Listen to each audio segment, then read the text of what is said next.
Dans cet épisode d'Hypnopod, Laurent Bertin discute avec Mathieu Soriano de son travail en cancérologie. Mathieu explique comment il a commencé à s'intéresser à l'hypnose et comment il en est venu à travailler avec des patients atteints de cancer. Il souligne l'importance de donner aux patients un rôle actif dans leur processus de guérison et de leur fournir des outils concrets pour gérer leur traitement et leurs émotions. Laurent mentionne également l'intérêt que suscite l'accompagnement des maladies graves et prévoit d'approfondir ce sujet dans un futur épisode. Mathieu partage également ses réflexions sur le travail en tant que praticien en hypnose dans un contexte hospitalier et souligne le besoin de placer les patients au centre de leur propre guérison. La première étape pour aider les personnes sensibles et émotionnelles est de créer un rapport de confiance. Il faut désactiver les peurs liées à l'hypnose et à la maladie, ainsi que mettre en place un cadre sécurisant. En cabinet, cela se traduit par un accueil chaleureux et détendu, en utilisant par exemple l'humour pour dédramatiser la séance. Il faut prendre le temps de véritablement écouter la personne et comprendre ses émotions, ses peurs et ses croyances. L'objectif est de créer une solution personnalisée, adaptée au rythme de la personne.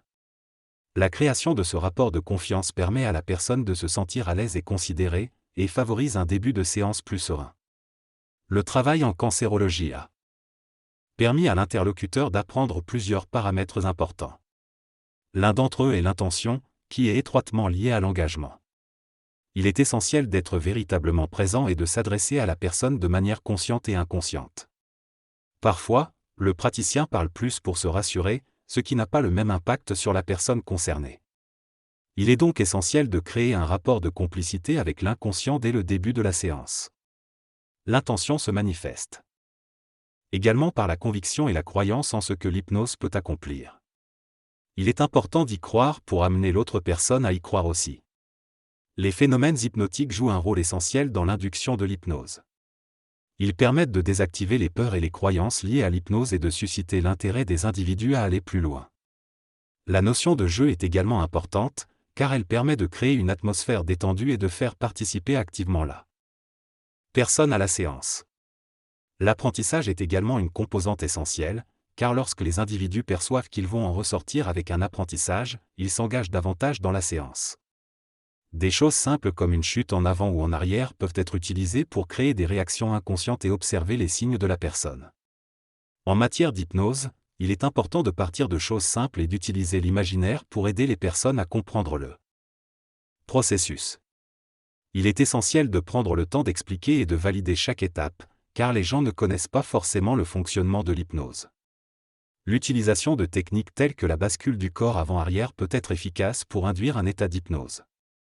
Il est également important d'encourager les personnes, de leur expliquer qu'elles seront capables de faire de l'auto-hypnose et de réutiliser ce qu'elles ont appris en séance. Le fractionnement des tests et des suggestions permet de renforcer l'effet hypnotique et de progresser à un rythme adapté à chaque personne. Le feedback joue un rôle primordial pour calibrer et adapter les séances en fonction des attentes et de l'état de la personne. Il faut garder le leading en prenant en compte toutes les informations obtenues et en ratifiant ce qui se passe chez la personne. En résumé, l'explication, l'encouragement, le fractionnement et le feedback sont des éléments importants pour induire un état d'hypnose et maintenir l'attention de la personne. La ratification est un élément clé de l'induction hypnotique, mais il y a d'autres facteurs importants qui déterminent son efficacité. Plutôt que de se concentrer sur des inductions préfabriquées, il est préférable de s'adapter à la personne et de commencer de manière très progressive. Il est également essentiel de définir clairement les attentes envers la personne lors du pré-talk, c'est-à-dire ce qu'on attend d'elle, que ce soit des actions conscientes ou inconscientes. Tester comment la personne réagit à ces instructions peut être intéressant pour observer comment elle perçoit les différentes facettes de son fonctionnement conscient et inconscient. Une fois que les petites étapes ont été ratifiées, on peut ensuite amplifier l'expérience pour la rendre plus intense et plus vécue de l'intérieur. En ce qui concerne les patients atteints de cancer, il est possible de les rendre actifs en leur offrant l'outil de l'auto-hypnose et en leur montrant qu'ils ont un certain contrôle sur leur propre expérience.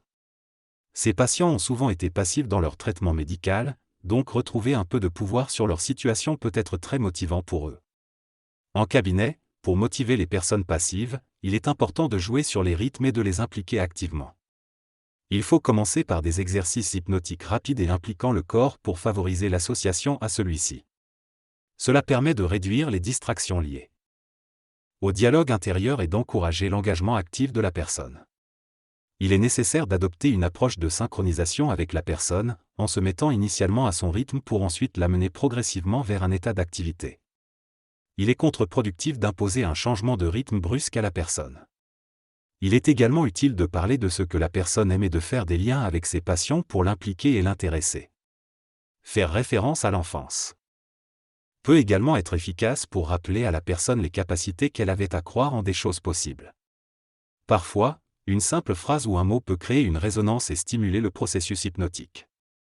Il est important de ne pas se compliquer les choses et de commencer par des techniques simples. Il faut prêter attention à l'autre, expliquer de manière claire et utiliser des anticipations pour que la personne puisse mesurer sa progression et capitaliser sur chaque succès. Cela suscite la curiosité et l'engagement progressif de la personne. Lorsqu'il s'agit de faire une séance d'hypnose, plusieurs éléments sont importants. Tout d'abord, il est essentiel d'avoir une grande envie et de prendre du plaisir dans ce que l'on fait.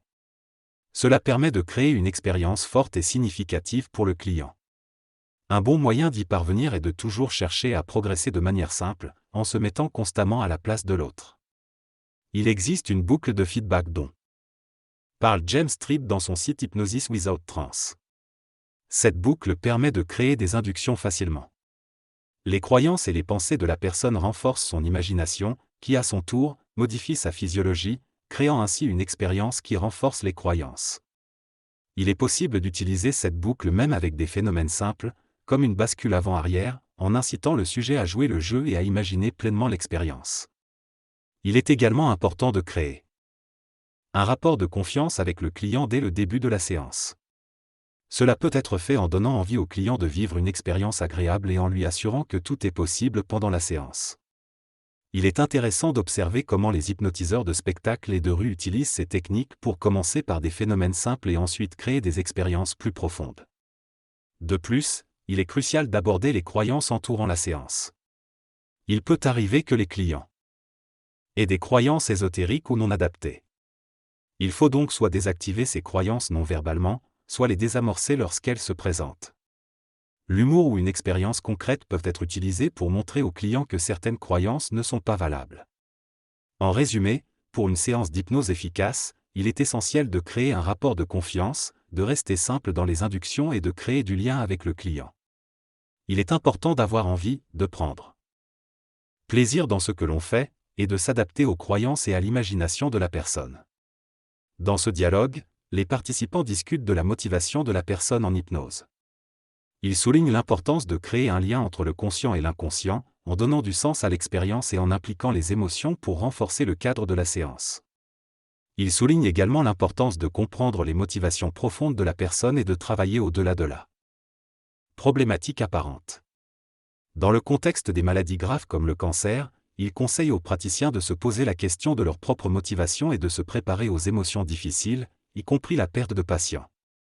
Il souligne que ce milieu permet d'aborder les préoccupations essentielles de l'humain et offre une occasion de se détacher du résultat et d'être véritablement présent pour l'autre. Dans cette conversation, Mathieu partage son expérience de travailler en hypnose avec des patients atteints de cancer.